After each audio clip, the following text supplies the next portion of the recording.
Guys, meron dito ako ngayong asado. Ito ngayon ang lulutuin naming dinner. Ayan. Ayan.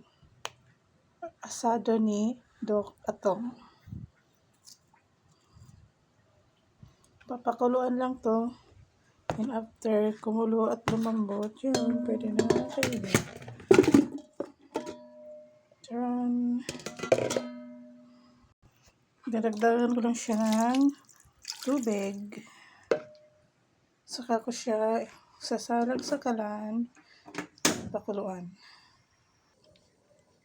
Ayan siya guys.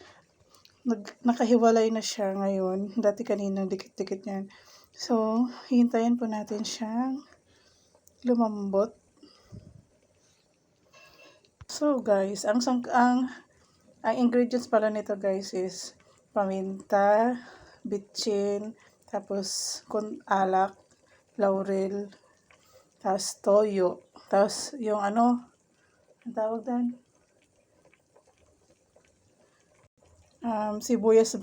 Sibuyas bawang din, nilagyan din yan ni Doc. Tapos ganito, ang tawag doon, star anise ba to?